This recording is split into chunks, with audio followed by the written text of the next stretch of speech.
Got some of the grisly new details in the murder of a gay Phoenix man named Bernardo Pantaleone, whose family believes was targeted in a hate crime. The crime has similarities to a high-profile unsolved murder of another gay man from Phoenix, Benjamin Anderson. Now, we don't know if the two could be related, but there is concern that these two men were tortured and killed. The crimes less than 2 years apart.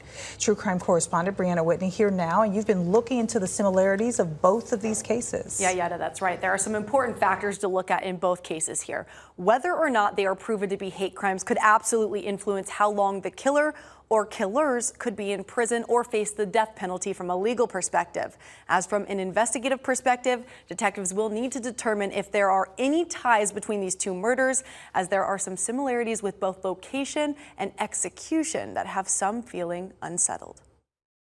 It's the worst kind of evil a family could endure, receiving images of their loved one dead from the alleged killers themselves.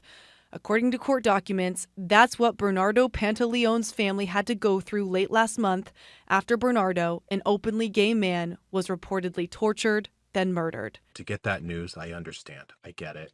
It's horrible. Dan Stachowiak went through something similar in January 2022 with his best friend Benjamin Anderson, who was also openly gay. The fact pattern around this particular situation, this murder, is a little bit too similar to Ben's situation. According to court documents, Bernardo was shot multiple times, then his body mutilated. His family says he was found naked at Mountain View Park on November 26th. Court documents show Jose Rodriguez, Leonardo Santiago, and Manuel Carrasco Calderon carried out the gruesome murder, posted about it on social media, then sent pictures of it to Bernardo's family. His family believes it is a hate crime because the alleged killers wrote on social media that homosexuality wasn't allowed in the North Side and cheered about his death. This is pure anger. This is pure hatred for somebody else. As for Ben Anderson's case, he went missing on New Year's Eve heading into 2022. Dan and his friends eventually tracked down his car at a Sheridan parking garage and saw 3 unknown people driving it, only to find it hours later completely charred in the UEI college parking lot.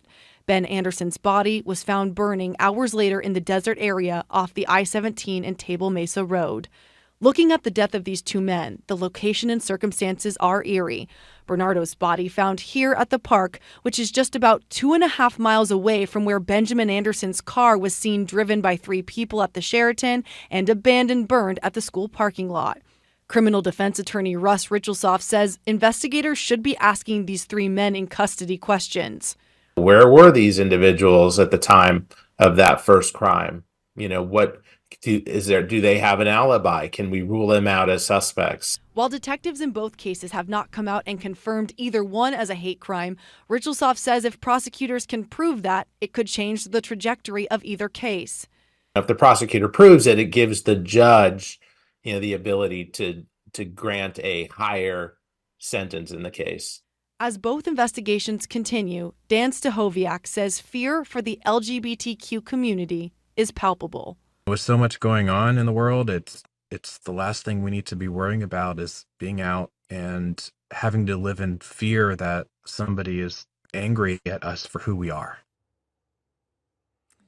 All 3 men in Bernardo Pantaleone's death face 1 count of first-degree murder. I spoke to MCSO today. They are aware of the crime and are looking into both investigations, but don't have any more information on that right now. Of course, we hope there's more to come there, whether there could be ties or whether they're completely different. The details of these crimes are just horrific. Let's say this is deemed a hate crime. What are we looking at as far as a trial goes? State, federal? Very important. So if something is charged as a hate crime, you can be tried both in the state level and as a federal trial. And if you are convicted of a hate crime that results in a death in a federal trial, that's automatic life in prison. Wow. That becomes a big deal because if something were to happen with a state conviction, whether it's overturned in appeals or something like that, prosecutors want both of these trials to go through because that would be something to fall back on them with the federal case. So that makes it a bit